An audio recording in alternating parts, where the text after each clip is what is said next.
Hello and thanks for joining us for our mid-morning edition of Arirang News. I'm Mark Broom. Let's kick things off by taking a look at the day's headlines.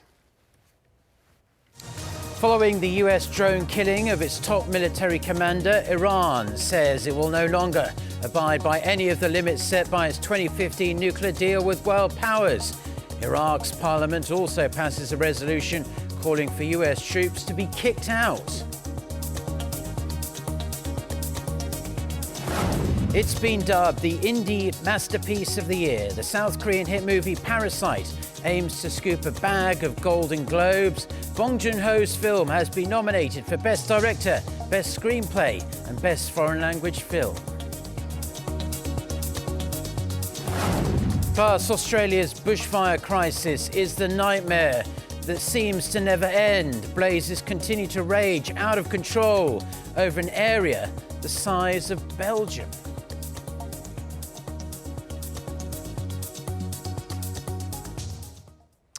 Now, it's the latest twist in an extremely fluid and increasingly tense situation in the Middle East. Iran has removed all limits on uranium enrichment, in effect ending its remaining commitments to its 2015 nuclear deal with world powers. This latest announcement out of Tehran comes after the U.S. drone strike late last week in Baghdad that killed Iran's top general. Lee Seung-jae starts us off.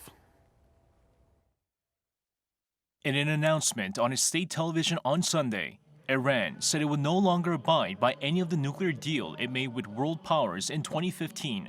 This includes its commitment to limit enrichment of uranium. The government of Islamic Republic of Iran has in a statement announced its fifth and final step in reducing Iran's commitment under the Joint Comprehensive Plan of Action. The Islamic Republic of Iran no longer faces any limitations in operations, including enrichment capacity, enrichment percentage, stockpile of enriched material, and research and development.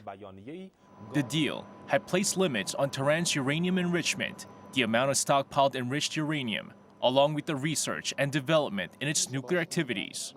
EU nations have desperately attempted to salvage the deal amid President Trump's decision to withdraw and reimpose sanctions on Tehran.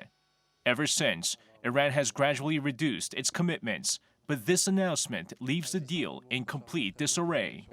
Iran's foreign ministry added it would now take even bigger steps away from the deal than initially planned. The news comes a matter of days after a U.S. drone strike last Friday killed General Qasem Soleimani, arguably Iran's most powerful military and political figure. Lee Seung-jae, Arirang News.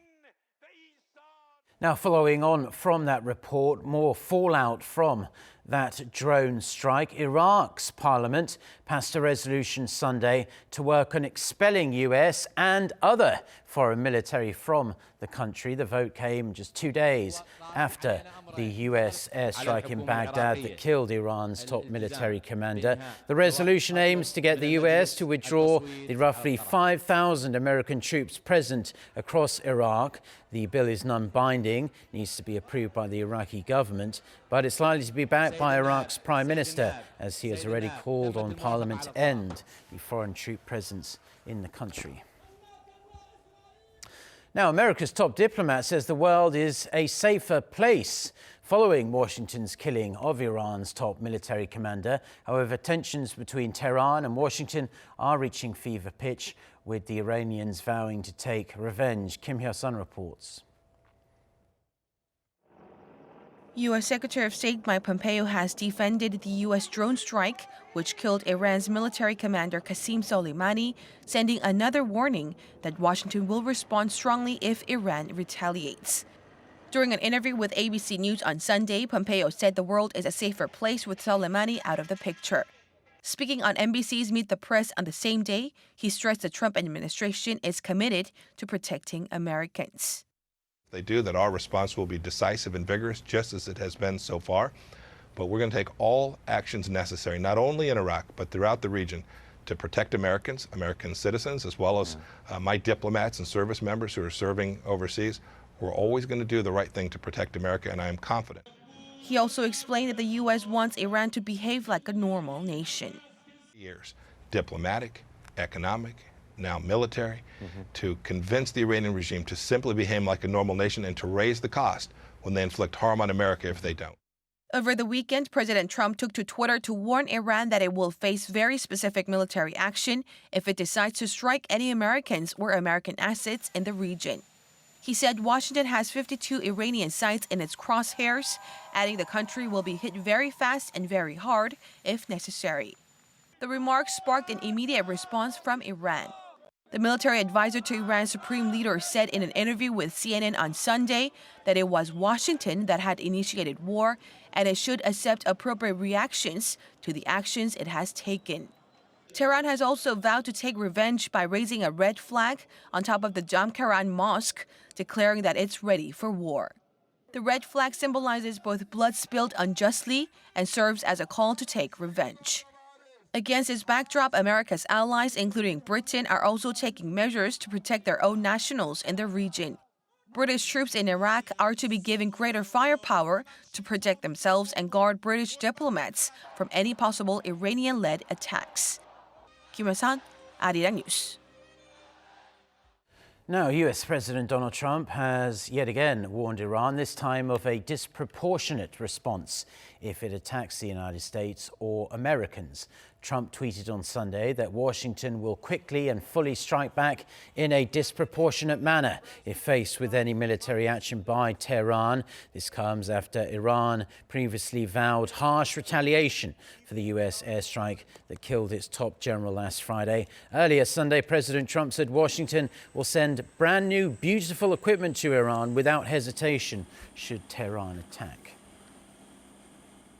Now, because of the tensions between the U.S. and Iran, the South Korean government has launched a crisis response team. In a meeting at Seoul's foreign ministry on Sunday, officials discussed the latest developments and reviewed measures to protect South Koreans in the region. The team will be operating around the clock and keeping in close contact with authorities on site, with their top priority on protecting South Korean nationals and companies. The foreign ministry will hold another meeting today with the related ministries to analyse the fallout and draw up further response measures. Now, in other news, hundreds of millions of Americans will vote this November in a presidential election that will pit President Trump against one, as yet unknown, Democratic rival, with the U.S. population more split than ever along political issues and ideals. It's forecast to be a real firecracker of an election. Also, if President Trump's political career so far is anything to go by, 2020 will be a tumultuous year as he runs for a second term in the White House. Choi Jung-yoon has a preview. The U.S. presidential election is now just 11 months away. President Trump is virtually certain to be the nominee for his Republican Party. But for the Democrats, there are 14 candidates vying for the nomination. In their race, there's a lot at stake at each stage of the race in terms of momentum and attention from donors and the news media. The first results will come next month in the state of Iowa. Iowans will vote for the Democrat of their choice. And based on their votes, the state will send delegates to the Democratic National Convention later this year to decide the nominee. Other states have a similar process. The second big vote will be on Super Tuesday, when more than a dozen states hold primaries and caucuses. That day will determine around 40% of the Democratic delegates. On the Democratic side, the frontrunners are former Vice President Joe Biden, Senators Bernie Sanders and Elizabeth Warren, Mayor Pete Buttigieg of South Bend, Indiana, and former New York City Mayor Michael Bloomberg. In a recent poll by Reuters, Biden, Sanders, and Warren were the top three. However, experts say that among the Democrats, there's no game changer. Whether or not that candidate is a truly once-in-a-generation, inspirational, charismatic candidate like Barack Obama in 2008. And thus far, I don't see any of the Democratic frontrunners fitting that model. That could change, of course. Once someone actually becomes the nominee, things could be different. Meanwhile, President Trump has been impeached by the Democrat-controlled House and is waiting for the Republican-held Senate to hold a trial. The Democrats are refusing to send the articles of impeachment to the Senate, saying a trial there would be unfair. On its face, impeachment would spell the end for most politicians. But for Trump, pundits say it could make his support even stronger. experts say one point of vulnerability for Trump could be his record of canceling or substantially weakening many climate and environmental regulations, which is an issue that energizes many Democrats. Climate change has been steadily moving up as an important issue for the voters. It was kind of non-existent in 2016, but it will be an issue in 2020. And Trump has turned back the clock on efforts to combat catastrophic climate change, exposing Americans and people all over the world. Wall Street is also watching the race closely. Investors have done well under President Trump. They are wary that a Sanders or Warren presidency could mean a radical shift in the U.S. economic model through taxes on wealth and spending. Choi Jung-yoon, Arirang News. North Korea released last week an outline of what its new path will be through the results of its ruling party's Central Committee's plenary session. It vowed to confront international sanctions through self-reliance and achieve self-supported economic development while continuing to develop strategic weapons. With this, we thought we'd take a look into what inter-Korean relations and North Korea-U.S. relations might look like in 2020. Our Oh Jung-hee spoke to some experts for their expert take. North Korea has not crossed the red line yet.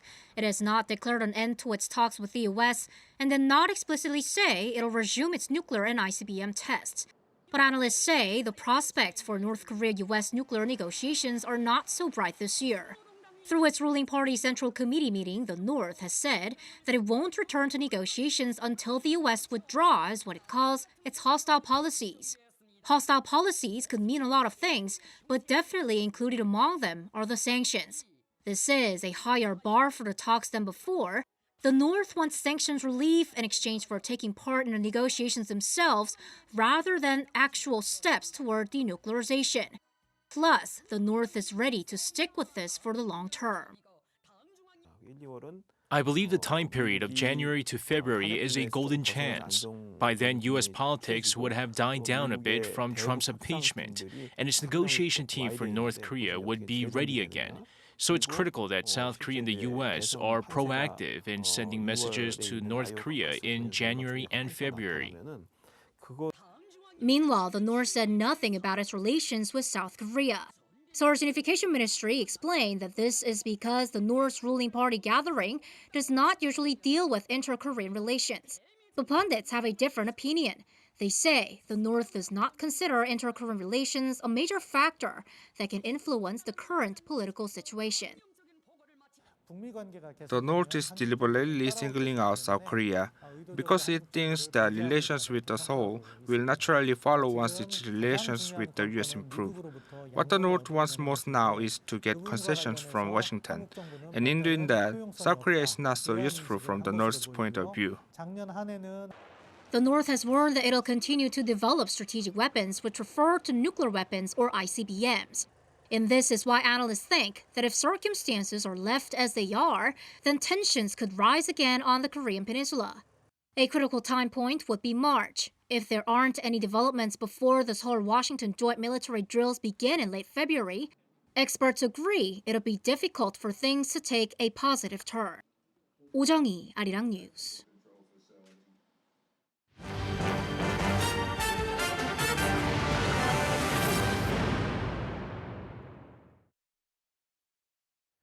Now, in the rest of the day's news, the 77th Golden Globe Awards ceremony has just started in LA. Over the coming hours, winners will be announced in 25 different categories. South Korean director Bong Joon-ho and his highly acclaimed film Parasite have been nominated for 3 awards: Best Director, Best Screenplay and Best Foreign Language Film. The New York Times and the LA Times have both said they expect Parasite to win at least 2 Golden Globes. Winning would be a truly historic moment, as no South Korean film has ever won a Golden Globe.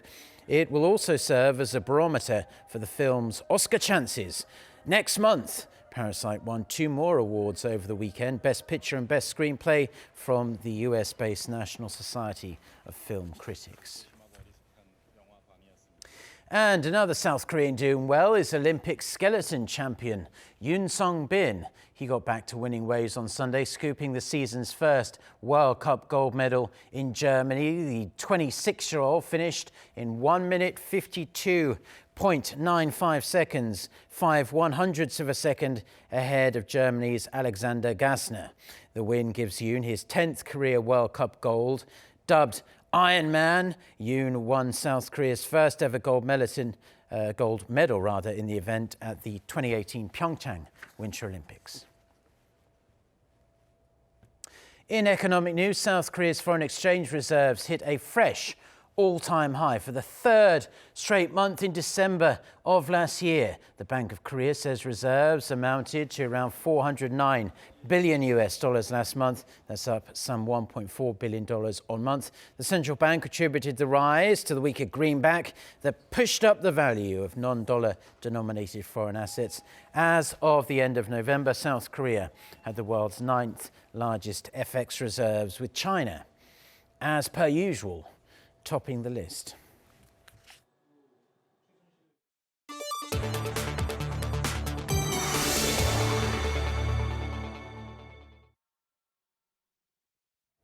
Now, we'll be talking a lot about the Iran crisis, but for the rest of the day's news, international news, we're going to start in Australia, because it really has been enduring some of the worst days in its history due to the smoke and the fire, due to those out-of-control bushfires that have turned skies red, as you can see behind me, in the country's southeast. For more on this and other news from around the world, let's turn to our Yoon Jong-min. Jong-min, this is really like the nightmare that never ends for people in the areas worst affected.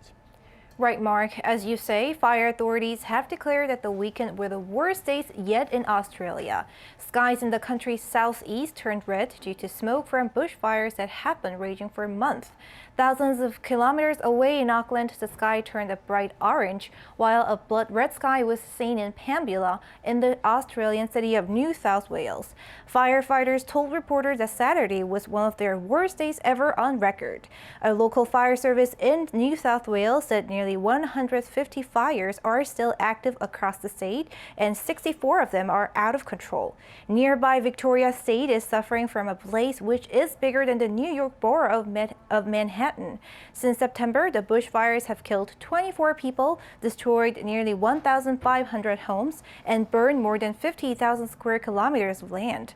Victoria has declared a state of disaster, and New South Wales had declared a state of emergency.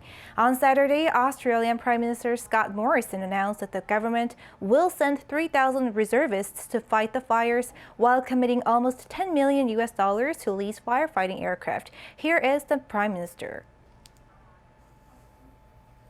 The fires are not over. The crisis is not over.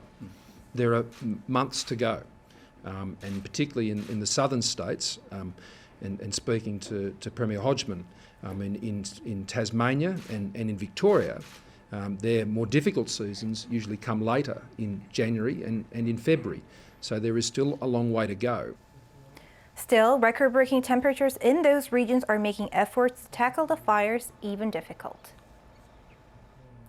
Dozens of demonstrators in Hong Kong were arrested on Sunday amid protests against Chinese parallel traders.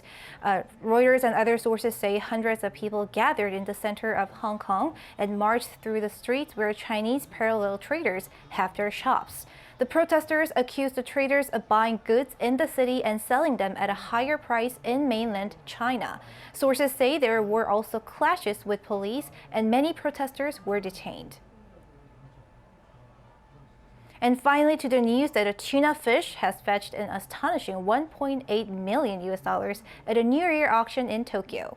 The tuna, which weighs 276 kilograms, was sold at a fish market on Sunday for the second highest price in history. The buyer was the owner of a sushi restaurant chain, Kiyoshi Kimura, who is a regular at the New Year auction. Last year, he was also the successful bidder for the most expensive tuna on record, which was sold for some $3 million.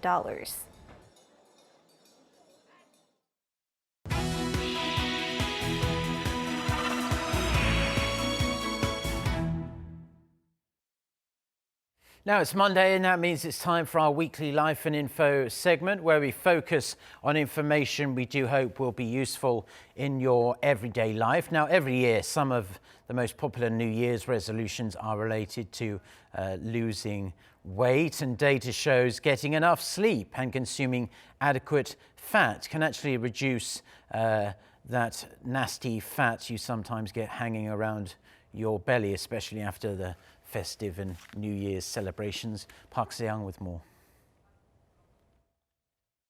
The average Korean adult sleeps for 6 hours 24 minutes a night, falling short of the 7 to 9 hours of sleep recommended by the U.S. National Sleep Foundation. According to data analysis by the Korea Food Research Institute, people who get 7 to 9 hours of sleep a night have 28 to 35% less risk of abdominal obesity than those who get less than 5 hours of sleep each night. A lack of sleep results in reduced leptin and elevated ghrelin, which is likely to cause an increase in appetite.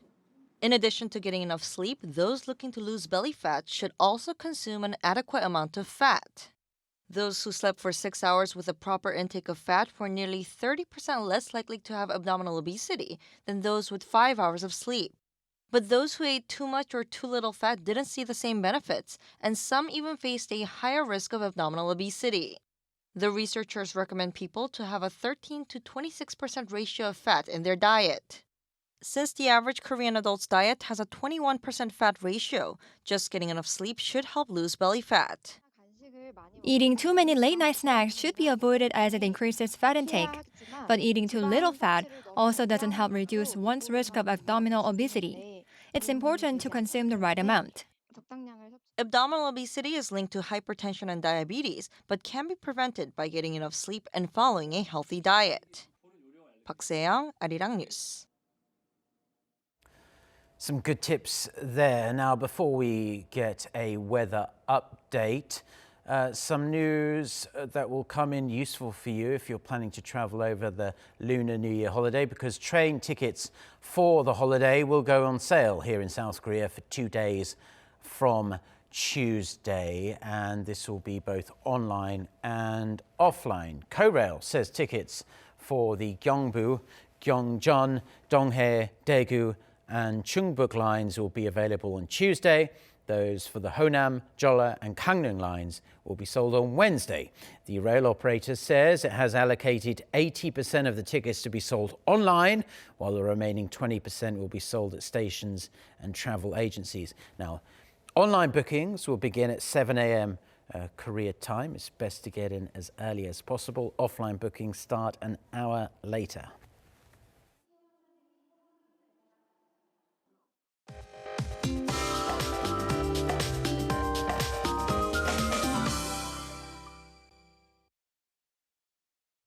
Good morning. A winter mix of precipitation is in the forecast through Wednesday, and 30 to 80 millimeters is on the cards starting from the west.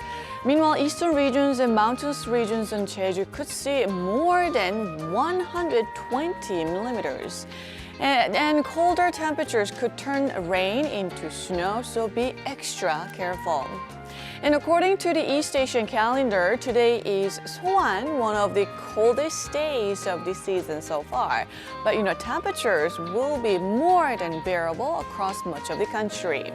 But afternoon highs will be 2 to 4 degrees lower than yesterday under lots of clouds but wintry precipitation, so keep an umbrella handy. And this much-needed rainfall, as it's been a dry winter so far this year, will also wash the lingering fine dust away. And there should not be any major cold snap as rain is forecasted through midweek, and readings will stay way above the season norms. But by the end of the week, lows will drop down to the freezing side again. That's Korea for you, and here's the international weather for viewers around the world.